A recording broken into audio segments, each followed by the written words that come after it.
Hello. അതെ, ഞാനിന്നിവിടെ പറയാൻ പോകുന്നത് ഡേ 6നെ കുറിച്ചാണ്. ഇതുവരെയുള്ളത് നിങ്ങൾ പ്രാക്ടീസ് ചെയ്തിട്ടുണ്ടെന്ന് വിചാരിക്കുന്നു. ഇനി ചെയ്യാത്തവരുണ്ടെങ്കിൽ ഡേ 1 തുടങ്ങി 5 വരെ പ്രാക്ടീസ് ചെയ്യാം. ഇന്നത്തേത് ഡേ 6 എന്ന് പറയുന്നത് വർക്ക്സ് ലൈക്ക് മാജിക്. അതായത് നമ്മൾ എന്ത് ജോലിയാണോ ചെയ്യുന്നത് അതിൻ്റെ കാര്യങ്ങളാണ് പറയാൻ പോകുന്നത്. ഓക്കെ, നമുക്ക് തുടങ്ങാം. അതായത് നമ്മൾ ചെയ്യുന്ന ജോലിയിൽ നമുക്കൊരു ഗ്രാറ്റിറ്റ്യൂഡ് ഉണ്ടായിരിക്കുക എന്നുള്ളതാണ് ഫസ്റ്റ് സ്റ്റെപ്പ്. നമുക്ക് എന്തെങ്കിലും ജീവിതത്തിൽ സക്സസ് ആയിട്ടില്ല എന്നുണ്ടെങ്കിൽ അതിൻ്റെ ഒരു മിസ്സിങ് ലിങ്ക് എന്താണെന്ന് വെച്ച് കഴിഞ്ഞാൽ മെയിൻ സംഭവം ഗ്രാറ്റിറ്റ്യൂഡാണ്. അപ്പോൾ നമ്മൾ ചെയ്യുന്ന ജോലിയിൽ നിരന്തരം ഗ്രാറ്റിറ്റ്യൂഡ് ഉണ്ടായിരിക്കുക. നമ്മളെങ്ങനെയാണ് ചെയ്യണത്? രാവിലെ എഴുന്നേൽക്കുന്നത് എന്തു പറഞ്ഞിട്ടാണ്? ഇന്ന് ജോലിക്ക് പോകണ്ടേ എന്ന് പലപ്പോഴും അത് വിഷമത്തോടുകൂടി പറഞ്ഞിട്ടുണ്ടാവും. ശരിക്കും പറഞ്ഞാൽ നമ്മൾ ചെയ്യുന്ന ജോലി കൊണ്ട് നമുക്ക് എത്രയോ ഗുണങ്ങളാണ് ഉണ്ടാവുന്നത്. നമ്മൾ ആ ബോസ് കഷ്ടപ്പെടുത്തി എന്ന് വിചാരിക്കുക. നമ്മൾ ജോലി ചെയ്യുന്ന സ്ഥലത്ത് നമ്മൾ ഒരുപാട് കഷ്ടപ്പെട്ടാണ് ജോലി ചെയ്യുന്നുണ്ടെങ്കിൽ നിങ്ങൾ വിചാരിക്കേണ്ടത് എന്താണെന്ന് വെച്ച് കഴിഞ്ഞാൽ അതിനും നന്ദി പറയണം. കാരണം അതിനെ തരണം ചെയ്യാനുള്ള ശക്തി നമ്മൾ സ്വയം ആർജിച്ചെടുക്കുകയാണ്. അപ്പോൾ അതിലൂടെ നമുക്ക് എന്ത് ചെയ്യണം? കുറച്ചും കൂടി കോൺഫിഡൻസ് കൂടണം. വേറെ എവിടെ ചെന്നാലും നമുക്ക് ജോലി ചെയ്യാൻ പറ്റുന്നുള്ളൊരു ലെവലിലെത്തുകയാണ്. അപ്പം ജോലി കൂടിയാലും നമ്മൾ നന്ദി പറയും. ഇതൊക്കെ എനിക്ക് തരണം ചെയ്യാൻ പറ്റുന്നുണ്ടല്ലോ. നമ്മൾ ഒരിക്കലും ഒരാൾക്ക് താങ്ങാൻ പറ്റാത്തതായിട്ടുള്ള ഒരു ജോലിയും നമുക്ക് തരില്ല. പിന്നെ നമ്മളുടെ മനസ്സാണ് തളർന്നു പോവുക ചില സമയങ്ങളിൽ, എനിക്കിത് ചെയ്യാൻ പറ്റുന്നില്ലല്ലോ എന്നുള്ളതൊക്കെ. അപ്പോൾ നമ്മളുടെ മനസ്സ് തളരരുത്. പിന്നെ അതുപോലെ തന്നെ രാവിലെ എഴുന്നേൽക്കുമ്പോൾ ഇന്ന് ജോലിക്ക് പോകണ്ടേ എന്നുള്ള വിഷമത്തിൽ എഴുന്നേൽക്കരുത്. നമ്മളുടെ മക്കൾക്ക്, അതായത് നമ്മളുടെ മക്കൾക്ക് എന്ത് വാങ്ങിച്ചു കൊടുക്കുന്നുണ്ടെങ്കിൽ പോലും നമ്മൾ എന്താണ്, ഈ ജോലിയിൽ നിന്ന് കിട്ടുന്ന പൈസ കൊണ്ടാണ് നമ്മളുടെ ജീവിതത്തിൽ എന്തും നേടണത്. നമ്മളെ ജോലി ഒരാൾ നിർബന്ധിച്ച് നമ്മൾ പുഷ് ചെയ്ത് വിടുന്ന ഒരു സംഭവമല്ലല്ലോ. നമ്മൾക്ക് നല്ല നല്ല ജീവിത നിലവാരം ഉയർത്താൻ വേണ്ടിയിട്ടാണ്, കൂടുതൽ പൈസയ്ക്ക് വേണ്ടിയിട്ടാണ് ചിലപ്പോൾ ഒരു വീട്ടിൽ ഭാര്യയും ഭർത്താവും ജോലിക്ക് പോകുന്നത്. അതിനെ നമുക്കൊരു ഭാരമായി കാണേണ്ട ആവശ്യമൊന്നുമില്ല. അതിനെ കുറച്ചും കൂടിയും, അതായത് നമ്മളൊരു ജോലിക്ക് പ്രവേശിച്ചാൽ മാത്രമാണ് നമ്മൾ അതുവരെ തന്നെ ഇന്ന ആളുടെ മകൾ അല്ലെങ്കിൽ മകൻ എന്നറിയപ്പെടും, അല്ലേ? അതല്ലാന്നുണ്ടെങ്കിൽ ആ ഐഡൻറ്റിറ്റിയിലാണ് നമ്മൾ അറിയപ്പെടാം. അതും അല്ലെങ്കിൽ ഇന്നയാളുടെ ഭാര്യ, ഭർത്താവ്, ഓക്കെ, അങ്ങനെയൊക്കെയുള്ള ലെവലിലേ നമ്മൾ അറിയപ്പെടുള്ളൂ. പക്ഷെ നമ്മൾ ഒരു ജോലി ചെയ്തിട്ട് അത് സമൂഹത്തിന് നമുക്കൊരു സ്ഥാനം വിലയും നൽകുന്നത് നമ്മളുടെ ജോലിയിൽ നിന്നാണ്. അതെന്ത് തന്നെ ജോലി ആയിക്കോട്ടെ, അതായത് ഒരു ബിസിനസ് ആയിക്കോട്ടെ, അല്ലെങ്കിൽ ഒരു സർവീസ് ആയിക്കോട്ടെ, അല്ലെങ്കിൽ ഒരു കമ്മീഷൻ ബേസ്, എന്ത് തന്നെ ആയിക്കഴിഞ്ഞാലും നമുക്കൊരു സമൂഹത്തിൽ ഒരു നിലയും വിലയും തരുന്നത് നമ്മളുടെ ജോലിയെ ഡിപ്പെൻഡ് ചെയ്തിരിക്കും. അപ്പോൾ ഈ ജോലി അത്ര മോശം കാര്യമൊന്നുമല്ല. അതിനെ നമുക്കൊരു ഭാരമായി കാണാൻ വേണ്ടി, അതെന്ത് ജോലിയാണെങ്കിൽ പോലും, നമ്മളിപ്പോൾ ഒരു ഹൗസ് മെയ്ഡ് ആണെങ്കിൽ പോലും അതിന് അതിൻ്റേതായ ഒരു മാന്യതയുണ്ട്. മനസ്സിലായ? അത് നമ്മൾ കറക്റ്റായിട്ട് നമ്മളുടെ റെസ്പോൺസിബിലിറ്റി എന്താണോ അത് കറക്റ്റായിട്ട് നിർവഹിക്കുമ്പോൾ മാത്രമേ അവരിൽ നിന്ന് നമുക്ക് ആ റെസ്പെക്റ്റ് തിരിച്ച് കിട്ടുള്ളൂ, അല്ലേ? നമ്മൾ വെറുതെ എന്തെങ്കിലും ചെയ്തു പോന്നു കഴിഞ്ഞാൽ ആ വീട്ടുകാർക്ക് നമ്മളോട് ഇഷ്ടമുണ്ടാവുമോ?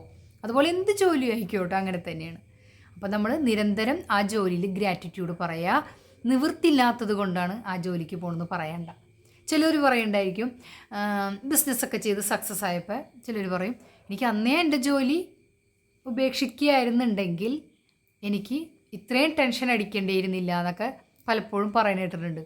പക്ഷേ അവർ മനസ്സിലാക്കേണ്ട ഒരു കാര്യം എന്ന് വെച്ച് കഴിഞ്ഞിട്ടുണ്ടെങ്കിൽ, നമ്മൾ ആ ജോലിയിൽ നിന്ന് 3 വർഷമോ 4 വർഷമോ 5 വർഷമോ 7 വർഷമോ എത്ര വർഷം ആയിക്കോട്ടെ, അത്രത്തോളം വർഷം നമ്മൾ ആ ജോലിയിൽ നിന്നിങ്ങാട്ട് കറക്റ്റായിട്ട് നമ്മൾ സിസ്റ്റമാറ്റിക്കായിട്ട് നമ്മൾ കാര്യങ്ങൾ ചെയ്തു പോണ ഒരാൾക്ക് എവിടെ ആ ബിസിനസ് കുറച്ചും കൂടി സ്മൂത്തായിട്ട് കൈകാര്യം ചെയ്യാൻ പറ്റും. ഒരാളുടെ കീഴിൽ നിന്നിട്ട് നമ്മൾ പ്രവർത്തിച്ച് കഴിഞ്ഞിട്ടുണ്ടെങ്കിൽ ഇൻഡിവിജ്വലായിട്ട് ചെയ്യുമ്പോൾ കുറച്ചും കൂടി നമുക്ക് എല്ലാ കാര്യങ്ങളും ശ്രദ്ധിക്കാൻ പറ്റും. അപ്പോൾ അതും ഒട്ടും തന്നെ ആ ജോലിക്ക് പ്രവേശിച്ചത് വല്ല മോശമായിട്ടുള്ള കാര്യമാണോ? അതുമല്ല. അപ്പോൾ നമ്മൾ നിരന്തരം ഗ്രാറ്റിറ്റ്യൂഡ് പറയുക. നമ്മൾ എന്ത് ജോലിയാണ്, ഒരു ഭിക്ഷക്കാരനാണെങ്കിൽ പോലും അയാൾ ഭിക്ഷ യാചിക്കാൻ പല സ്ഥലത്തേക്ക് പോകണം. അതുമാത്രമല്ല, അപ്പോൾ അയാൾ പറയേണ്ടത് എനിക്കൊരു ഭിക്ഷപാത്രം കിട്ടിയല്ലോ. നമുക്ക് ഈ സമൂഹത്തിൽ പല ആളുകളുണ്ട്. അങ്ങനെ ഓരോരുത്തർക്കും ഓരോരുത്തരേതായ നന്ദി പറയാനുള്ള സംഭവങ്ങൾ ഇഷ്ടം പോലെ. അപ്പോൾ നമ്മളുടെ വർക്കിനെ ഒരിക്കലും നമ്മൾ നിന്ദിക്കരുത്, തള്ളിപ്പറയരുത്, അതെന്ത് തന്നെ ആയിക്കോട്ടെ. പിന്നെ വേറൊരു സ്റ്റെപ്പ് എന്ന് പറഞ്ഞു കഴിഞ്ഞാൽ ഈ നിന്ദിക്കരുതെന്നൊക്കെ പറയാമെന്ന് വെച്ചിട്ടുണ്ടെങ്കിൽ, നമ്മളുടെ പ്രൊഫഷൻ തിരഞ്ഞെടുക്കുമ്പോൾ നമ്മൾ നമുക്ക് പാഷൻ ഉണ്ടോ എന്ന് ആലോചിക്കുക അതിൽ. അപ്പോൾ നമുക്ക് ഇത്രയും കഷ്ടപ്പെട്ടൊന്നും ചെയ്യേണ്ട കാര്യം ഉണ്ടാവില്ല. നമുക്ക് ഇഷ്ടപ്പെട്ടതിനെ ചെയ്യാൻ പറ്റും. ഇപ്പോൾ ടീച്ചിങ് എന്ന് പറയുന്നുണ്ടെങ്കിൽ നിവൃത്തികേടുകൊണ്ട് ടീച്ചിങ്ങിന് പോവാം. അങ്ങനെയുള്ള ജോലികൾ ആളുകൾ ചെയ്യാതിരിക്കുന്നതാണ് നല്ലത്. ഇപ്പം ചിലർ പറയും യൂട്യൂബ് ഭയങ്കര കഷ്ടപ്പാടാണ്, വീഡിയോ എടുക്കണം, എഡിറ്റ് ചെയ്യണം, അത് ചെയ്യണം, ഇതത്ര എളുപ്പമുള്ള കാര്യമൊന്നുമല്ല. പക്ഷെ എന്താണ്, അതൊരു പ്രൊഫഷനായിട്ട് തിരഞ്ഞെടുക്കണമെന്നുണ്ടെങ്കിൽ അത് ഇഷ്ടപ്പെടുന്നവർക്ക് മാത്രം ചെയ്താൽ പോരെ. അതല്ലാന്നുണ്ടെങ്കിൽ അതൊരു ഭാരമായിട്ട് കാണരുതെന്നുള്ളതാണ് നമ്മളുടെ ജോലീനെ. ചിലർ പറഞ്ഞു കേട്ടിട്ടുണ്ട്. അങ്ങനെയൊന്നും പറയേണ്ട കാര്യമില്ല. നമുക്ക് ഇഷ്ടപ്പെട്ടില്ല നിർത്തിക്കൂടെ. നമുക്ക് ആ സംഭവം നമുക്ക് ചെയ്യുമ്പോൾ, ആ ജോലി ചെയ്യുമ്പോൾ നമുക്ക് എന്ത് ചെയ്യുക, ഒരു പിക്നിക് നിങ്ങൾ പറഞ്ഞാൽ വിചാരിക്കും തള്ളി വർക്ക് ചെയ്യാമെന്ന് വിചാരിക്കും. എങ്കിലും ഞാൻ പറയാം, ഞാൻ ജോലിക്ക് പോണതൊക്കെ എന്ന് വെച്ചിട്ടുണ്ടെങ്കിൽ അത്യാവശ്യം എൻജോയ് ചെയ്തിട്ട് തന്നെയാണ് പോണത്. മുമ്പ് പോയിട്ടുള്ളതും ഇപ്പോൾ പോണതും ലെവൽ കുറച്ച് മാറിയെന്നുള്ളൂ. പക്ഷേ ഇതിനെ ഞാൻ എൻജോയ് ചെയ്യാണ്. കഷ്ടപ്പാടുണ്ടോയെന്ന് വെച്ച് കഴിഞ്ഞാൽ സത്യത്തിൽ ആ കഷ്ടപ്പാടുണ്ടോയെന്ന് വെച്ച് കഴിഞ്ഞിട്ടുണ്ടെങ്കിൽ മറ്റുള്ളവരുടെ കണ്ണിൽ കഷ്ടപ്പാട് തോന്നുമായിരിക്കും നമ്മളിങ്ങനെ കൂടുതൽ ടൈം ഒക്കെ സ്പെൻഡ് ചെയ്യുമ്പോൾ. പക്ഷെ ഞങ്ങളെ സംബന്ധിച്ച് ഞങ്ങളത് എൻജോയ് ചെയ്യാണ് ഓരോ നിമിഷവും. അപ്പോൾ അങ്ങനെ ചെയ്യണം. എല്ലാവർക്കും ആ ജോലി അങ്ങനെ ചെയ്യാൻ പറ്റണം. നമ്മളുടെ ഇപ്പോൾ ഒരു വർക്ക് സ്പേസിലുള്ള ആളുകളുമായിട്ട് നന്നായിട്ട് ഇടപെടുക. അപ്പോൾ ചോദിക്കും, കുറച്ച് കുശുമ്പ് ഒക്കെ ഉള്ള കുഞ്ഞായ്മൊക്കെ ഉള്ള ആളുകളുണ്ട്, പാരവെപ്പൊക്കെ ഉണ്ട് ചുറ്റും എന്നൊക്കെ പറയാം. കുഴപ്പമില്ല, പാര വെച്ചോട്ടെ. ഇനി ആ ജോലി പോയെന്ന് വിചാരിക്കും, പാര വെച്ചിട്ട് ജോലി പോയെന്ന് വിചാരിക്കും, അപ്പോഴും ഗ്രാറ്റിറ്റ്യൂഡ് പറയാം. കാരണം നമ്മൾ ആത്മാർത്ഥമായിട്ട് നിന്നിട്ട് ഒരു ജോലി പോയിട്ടുണ്ടെങ്കിൽ അതെന്തിനായിരിക്കും എന്നറിയോ? തിരിച്ച് അതിനേലും നല്ലത് വരാൻ വേണ്ടിയിട്ടാണ് നമുക്ക് ആ ജോലി നഷ്ടപ്പെട്ടിട്ടുള്ളത്. ശരിക്കും പറഞ്ഞാൽ ആ സമയം നമ്മൾ നല്ല രീതിയിൽ തന്നെ സെലിബ്രേറ്റ് ചെയ്യണം. ആ ജോലി നഷ്ടപ്പെട്ടിട്ടുണ്ടെങ്കിൽ ആ സമയത്ത് കരഞ്ഞ് ഒരു ഭാഗത്ത് ചടഞ്ഞുകൂടി ഇരുന്നിട്ടല്ല, ഇഷ്ടപ്പെട്ട കാര്യങ്ങൾ മാത്രം ചെയ്യുക. ഒരു എന്താ പറയുക, ഒരു നല്ലൊരു അറ്റ്മോസ്ഫിയറിനെ ക്രിയേറ്റ് ചെയ്യുക. നമ്മൾ വീട്ടിലായാലും എവിടെയായാലും നമ്മൾ വീട്ടിൽ കിട്ടിയൊരു സ്ഥിരമായിട്ട് രാവിലെ പോവുക, വൈകിട്ട് വരെ ഇരുന്നില്ലേ. അപ്പോൾ ആ ഒരാഴ്ച, ഒരു മാസം ഒപ്പം തന്നെ വേറെ ജോലി കിട്ടാനുള്ള രീതിയിൽ ട്രൈ ചെയ്തുകൊണ്ടിരിക്കുക. ഒരു ജോലി പോയോണ്ടൊന്നും ആരും തകർന്നു പോകേണ്ട കാര്യമൊന്നുമില്ല. നമ്മളുടെ ആത്മാർത്ഥമായിട്ടുള്ള സേവനമാണെന്നുണ്ടെങ്കിൽ തിരിച്ച് അതിൻ്റെ ഇരട്ടി സാലറിയിലും ഈസി ആയിട്ടുള്ളൊരു ജോലി നമ്മളുടെ കയ്യിലേക്ക് എത്തും. ഉറപ്പായിട്ടുള്ള കാര്യം. ഉറപ്പെന്ന് വെച്ച് കഴിഞ്ഞാൽ വിശ്വസിച്ചു, അത് ഉറപ്പാണ്. അത് ഞാൻ വേറെ കാര്യം കൂടെ പറഞ്ഞിട്ടുണ്ട്, നിങ്ങളത്രയും ആത്മാർത്ഥമായിട്ട് പ്രവർത്തിക്കുന്ന ഒരാളാണെങ്കിൽ എന്ന് കേട്ടോ. അപ്പോൾ അതിലൊന്നും വിഷമിക്കേണ്ട കാര്യമില്ല. ഇന്ന് ഞാൻ നിങ്ങൾക്കൊരു പ്രാക്ടീസ് പറഞ്ഞു തരട്ടെ. അതെന്തായിരിക്കും എന്നറിയോ? അതായത് നിങ്ങൾ പോകുന്ന ജോലി സ്ഥലത്ത് നിങ്ങൾക്ക് ഒരു ഇൻവിസിബിൾ ആയിട്ടുള്ള ഒരു മാനേജർ ഉണ്ടെന്ന് വിചാരിക്കുക. ഈ മാനേജർ ചിലപ്പോൾ നിങ്ങൾ ഒറ്റയ്ക്കുള്ള ജോലി ആയിരിക്കാം. ഇപ്പോൾ ഒരു ക്ലാസ് റൂമിൽ ഒരു ടീച്ചർ ക്ലാസ് എടുക്കുകയാണെന്നുണ്ടെങ്കിൽ അവിടെ വേറെ ആരും ഉണ്ടായിരിക്കില്ലല്ലോ. അപ്പോൾ നമ്മൾ വിചാരിക്കേണ്ടത് എന്താണെന്ന് വെച്ചിട്ടുണ്ടെങ്കിൽ, ഇവിടെ എന്നെ നോക്കാനായിട്ട് ഒരാളുണ്ട്, എൻ്റെ മാനേജർ അവിടെ നിൽപ്പുണ്ട്. അപ്പോൾ നമ്മൾ എങ്ങനെ ആയിരിക്കും ജോലി ചെയ്യുക? വളരെ ആത്മാർത്ഥതയോട്. അങ്ങനെ ഓരോ ദിവസവും നമ്മൾ ജോലിക്ക് പോകുമ്പോൾ വിചാരിക്കുക, എൻ്റെ കൂടെ ഇങ്ങനൊരു വ്യക്തി ഉണ്ടെന്ന് വിചാരിക്കുക. പക്ഷെ അതിനെക്കാട്ടിലും മാനേജർ എന്ന് പറയുമ്പോൾ നമുക്ക് കുറച്ചുകൂടി പേടിച്ചിട്ടായിരിക്കും ചെയ്യുക. ഞാൻ പണ്ടത്തെ ഒരു കാര്യം പറയട്ടെ. അതായത് ചെറുപ്പത്തിൽ നമുക്ക് എന്തെങ്കിലും ജോലി ചെയ്യാനൊക്കെ അത്ര ഇഷ്ടപ്പെട്ടൊന്നും ചെയ്യണതല്ലേ വീട്ടിൽ. അങ്ങനെ ഒരു ഡ്യൂട്ടി ഉണ്ടായിരുന്നു എനിക്ക്. ഒരു 10 ക്ലാസ് 8, 9 ആയിരിക്കാം. മുറ്റടിക്കുന്ന ജോലി. ആ ജോലി ചെയ്യുമ്പോഴേ വീട്ടുകാർ പറഞ്ഞിട്ട് നമ്മളതിങ്ങനെ ചെയ്തുകൊണ്ടിരിക്കുന്ന സംഭവമാണ്.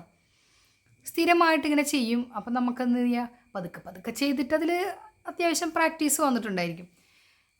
പിന്നെ ആകെ എന്ന് വെച്ച് കഴിഞ്ഞാൽ വേഗടിക്ക് എന്നൊക്കെ ഉള്ളൊരു വാചകമല്ലാതെ ഇതിനുള്ള നന്ദി എന്ന് പറയുന്നതൊന്നും കുടുംബത്തിൽ നിന്ന് നമുക്ക് പ്രതീക്ഷിക്കേണ്ട. നമ്മളുടെ ഉമ്മയോ വീട്ടിലുള്ള ആരും നമുക്കതിനെ അങ്ങനെയൊക്കെ പറഞ്ഞിട്ടുണ്ടാവുമെന്ന് ഇതുവരെ കേട്ടിട്ടില്ല. നമ്മൾ പ്രതീക്ഷിക്കാൻ വേണ്ട. പകരം അന്ന് വായിച്ചുകൊണ്ടിരിക്കുന്ന ബുക്കൊക്കെ ഏതാണെന്ന് ഓർമ്മയുണ്ടോ? ആ പ്രായത്ത് നിങ്ങൾക്ക് ഓർമ്മയുണ്ടോ? ബാലരമ, ബാലഭൂമി, അങ്ങനെയുള്ള ബുക്കുകൾ വായിക്കും നമ്മൾ. രാജാക്കന്മാരെ കഥയും ഒരു ആര് വരണതായിരിക്കും, ഇങ്ങനെ കുപ്പിയിൽ നിന്ന് ഭൂതം വന്നിട്ട് നമുക്ക് എന്ത് വേണമെന്ന് ചോദിക്കുന്നുള്ള അങ്ങനെയുള്ള കഥകളൊക്കെ കേട്ടിട്ടുള്ള ആ ഒരു ലോകത്താണ് നമ്മൾ ജീവിക്കുന്നത്. അപ്പം ഞാനിങ്ങനെ മുറ്റടിക്കുമ്പോൾ ഞാൻ വിചാരിക്കുകയെ, ഇപ്പോൾ ഒരു രാജാവ് വരും കുതിരപ്പുറത്ത്, എന്നിട്ട് ചോദിക്കും, ഈ മുറ്റമടിച്ച് നിൽക്കുന്നത് ആരാ? അപ്പോൾ ഞാൻ പറയും, ഇത് ഞാനാ. അപ്പോൾ എന്തൊരു ഭംഗിയാണ് കുട്ടി അടിച്ചിരിക്കുന്നത്, ഇതാ നിനക്കിരിക്കട്ടെ ഒരു കിഴി സ്വർണ്ണ നാണയം. അങ്ങനെ വിചാരിച്ച് എൻ്റെ മുറ്റത്ത്, അതായത് വെറുതെ സ്വർണ്ണ നാണയം തരില്ലല്ലോ, ഈ പാടൊന്നും ഇല്ലാണ്ടില്ല, ഇങ്ങനെ കാൽപാദമൊന്നും ഇല്ലാണ്ട് മുറ്റടിക്കുന്ന ഇങ്ങനെ ഇങ്ങനെ ഇങ്ങനെ ബാക്കിലോട്ട് വന്നിട്ട് അങ്ങനെ അടിച്ച് കറക്റ്റ് ലൈനാക്കി ഇങ്ങനെ അടിച്ചടിച്ചടിച്ചടിച്ചടിച്ചടിച്ച് അങ്ങനെ വന്നിട്ടുണ്ട് ആ പ്രായത്ത്. അപ്പോൾ നമുക്ക് അത് ഭംഗിയാക്കി ചെയ്യാൻ പറ്റിയിട്ടുണ്ട്. ആര് വരണമെന്ന് വെച്ചിട്ടുണ്ട്, രാജാവ് വന്നിട്ട് സ്വർണ്ണ നാണയം, ഏത് രാജാവ് വന്നു, എന്നാലും മനസ്സിനൊരു സന്തോഷം. അങ്ങനെ വിചാരിച്ചാൽ മതി. അപ്പം മാനേജർ ഉണ്ടെന്ന് വിചാരിക്കുമ്പോൾ എന്താണ്, കുറച്ച് പേടിയും ചൂടൊക്കെ ആയിരിക്കും. പകരം നമുക്ക് ഒരു എന്താ പറയുക, ഒരു സമ്മാന പൊതിയായിട്ട് എന്ത് തന്നെ ആയിക്കോട്ടെ നമ്മളെ ജോലിയിൽ പക്ഷെ കിട്ടും കേട്ടോ.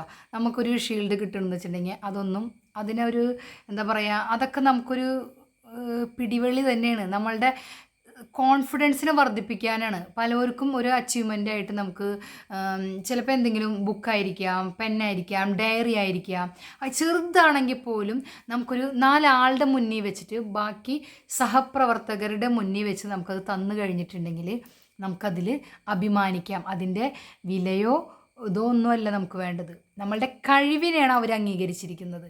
അതുമ്പോൾ പിടിച്ച് കയറിക്കൊള്ളണം, മനസ്സിലായി? അവിടെ നിന്ന് ഒട്ടും താഴാൻ പാടില്ല. അതിൻ്റെ സ്റ്റെപ്പ് കയറി കയറി കയറി പോയിക്കൊണ്ടിരിക്കണം. ഇപ്രാവശ്യം വേറെ ഒരാൾ വാങ്ങിച്ചു കഴിഞ്ഞിട്ടുണ്ടെങ്കിൽ അടുത്ത പ്രാവശ്യം ഞാനായിരിക്കും എന്ന് വിചാരിക്കുക. അങ്ങനെ ഓരോ പ്രാവശ്യം നിങ്ങളുടെ പ്രൊഫഷൻ മുന്നോട്ട് പോകാൻ വേണ്ടിയിട്ട് നിങ്ങൾ പരമാവധി ആത്മാർത്ഥമായിട്ട് ശ്രമിച്ചുകൊണ്ടിരിക്കുക. അപ്പോൾ നിങ്ങളൊന്ന് ചെയ്തു നോക്കി. നിങ്ങൾക്കും പറയാൻ പറ്റുള്ളൂ, ഏതെങ്കിലും രാജാവ് വന്ന പോലെ സ്വർണ്ണക്കിഴിയൊക്കെ തന്നിട്ടുണ്ടെങ്കിൽ. അപ്പം ഇത്രയൊക്കെ ഉള്ളൂ ഇന്നത്തെ വീഡിയോ. അപ്പോൾ ഒന്നും കൂടെ പറയാം, ഇതുവരെയുള്ളതൊക്കെ നിങ്ങൾ പ്രാക്ടീസ് ചെയ്യുക. എനിക്ക് അതിനിടയ്ക്ക് ഒരു മെസ്സേജ് വന്നിട്ടുണ്ടെങ്കിൽ ഇതൊക്കെ ഉള്ളതാണോ, ഇതൊക്കെ എന്താ ഇല്ലാത്തതെന്ന് പറയണത്, ഇതൊന്ന് പ്രാക്ടീസ് ചെയ്ത് നോക്കുക. എന്തെന്നാ പറയണത്, ഗ്രാറ്റിറ്റ്യൂഡ്, ലവ്, അത്രയ്ക്കല്ലേ ഉള്ളൂ. അതിലും ഭാരപ്പെട്ടതൊന്നും ഞാൻ പറയണില്ല. വളരെ ഈസി ആയിട്ടുള്ളതാണ്, സിമ്പിൾ ടിപ്സൊക്കെയാണ് ഈ പറഞ്ഞു തരേണ്ടത്. ഇത് നിങ്ങൾക്ക് ഡൈജസ്റ്റ് ചെയ്യാൻ പറ്റാവുന്ന രീതിയിലുള്ള കാര്യങ്ങൾ, വലിയ വലിയ കാര്യങ്ങളൊക്കെ പറഞ്ഞു കഴിഞ്ഞിട്ടുണ്ടെങ്കിൽ, വലിയ ഫിലോസഫിയൊക്കെ ഇരുന്ന് പറഞ്ഞു കഴിഞ്ഞാൽ നിങ്ങൾക്കതൊന്നും അംഗീകരിക്കാൻ പെട്ടെന്നൊന്നും പറ്റിയെന്ന് വരില്ല. അപ്പം ഇത്രയും കുഞ്ഞു കുഞ്ഞു കാര്യങ്ങൾ കടന്ന് നമ്മളൊരു ഫാമിലിയായി വന്നു കഴിഞ്ഞാൽ അടുത്ത സ്റ്റെപ്പ് പറഞ്ഞുതരാം. അപ്പോൾ എൻ്റെ ജേണിയിൽ നിങ്ങൾ കൂടെ, നിങ്ങളെ ഞാൻ ഉഷാറാക്കി തരാം. നിങ്ങളുടെ ജീവിതത്തിൽ സക്സസ് എന്തായാലും ഉറപ്പായിട്ടും എനിക്ക് ചെയ്തു തരാൻ പറ്റും എന്നുള്ള 100% വിശ്വാസമുണ്ട്. അപ്പോൾ നിങ്ങൾ എല്ലാവരോടും ഗ്രാറ്റിറ്റ്യൂഡ് ഉള്ളവരായിരിക്കുക, അത്രയേ ഉള്ളൂ ഇന്നത്തെ സംഭവം. നിങ്ങളുടെ ജോലിയെ നിങ്ങൾ നാളെ നിങ്ങൾ ജോലിക്ക് പോകണമെന്നുണ്ടെന്നുണ്ടെങ്കിൽ എന്തായിരിക്കണം, വളരെ ഇഷ്ടത്തോടു കൂടി പോവുക. എന്തായിരിക്കും, ബാങ്കിലെ ജോലി ആയിക്കോട്ടെ, ടാർഗറ്റ് അച്ചീവ് ചെയ്യണമെന്ന് വിചാരിച്ചാൽ എന്ത് തന്നെ ആയിക്കോട്ടെ, എല്ലാം നമുക്ക് സാധിക്കും. നിങ്ങൾ വിചാരിക്കുന്നതിനേക്കാൾ 10 മടങ്ങ് നമ്മളുടെ ജോലിയിൽ നമുക്ക് ഉയരങ്ങളിലേക്ക് എത്താൻ പറ്റും. നമ്മളുടെ മനസ്സ് മാത്രം ഒന്ന് മാറ്റി വെച്ചാൽ മതി. ആ മനസ്സിനൊന്ന് നിയന്ത്രിച്ച് കഴിഞ്ഞിട്ടുണ്ടെങ്കിൽ നമുക്ക് ഏറ്റവും ഹയസ്റ്റ് ലെവലിലേക്ക് എത്താൻ പറ്റും എന്നുള്ളത് ഉറപ്പായിട്ടുള്ള കാര്യമാണ്. നമ്മളെ ചുറ്റുമുള്ളവരൊന്നും നമ്മൾ മാറ്റാൻ ശ്രമിക്കേണ്ട. നമ്മൾ ഒരാളെ മാത്രം മാറ്റാം, നമ്മളെ മാത്രം, നമ്മളുടെ മൈൻഡ് മാറ്റാം. ഓക്കെ? അപ്പോൾ എല്ലാവരോടും ഗ്രാറ്റിറ്റ്യൂഡ് ഉള്ളവരായിരിക്കുക. നമ്മളുടെ ജോലിയിൽ അതിലേറെ നമ്മളുടെ ബോസിൻ്റെ അടുത്ത് കിട്ടുന്ന സാലറി കുറച്ചാണെങ്കിലും കൂടുതലാണെങ്കിലും എന്ത് തന്നെയായാലും അതിനോട് കൂടുതൽ നന്ദിയുള്ളവരായിരിക്കുക. നോക്കിക്കോ, അതിൻ്റെ തിരിച്ചു വരാൻ പോകുന്ന ഒരു ഇതെന്ന് പറഞ്ഞു കഴിഞ്ഞാൽ നിങ്ങൾ എന്നെ കമൻ്റ് ഇടും, നല്ല സക്സസ് ആയെന്ന് എൻ്റെ പറഞ്ഞിട്ടുള്ള കമൻറ്റ് വരുന്നുള്ളത് എനിക്ക് വിശ്വാസമാണ്. നിങ്ങളൊന്ന് പ്രാക്ടീസ് ചെയ്ത് നോക്കും ജോലി ചെയ്യുമ്പോൾ. ഓക്കെ? ഇന്നത്തെ വീഡിയോ ഇവിടെ അവസാനിപ്പിക്കുകയാണ്. ഇഷ്ടപ്പെട്ടെങ്കിൽ ലൈക്ക്, ഇഷ്ടപ്പെട്ടില്ലെങ്കിൽ നിങ്ങൾ ഡിസ്ലൈക്ക് ഒന്നും തരണ്ട. പകരം നിങ്ങൾ ഈ രീതിയിലാക്കി മാറ്റ്, ഇന്ന രീതിയിലാക്കി മാറ്റുന്നുള്ള നല്ല നല്ല കമൻറ്റിൽ നല്ലൊരു അത്യാവശ്യം എന്നെ പറഞ്ഞ് മനസ്സിലാക്കാവുന്ന രീതിയിലൊക്കെ നിങ്ങൾ പറഞ്ഞ് മനസ്സിലാക്കി തരാം, ഞാൻ തിരുത്തുന്നതാണ്. പിന്നെ സബ്സ്ക്രൈബ് ചെയ്യാത്തവർ സബ്സ്ക്രൈബ് ചെയ്യുക. Okay, by.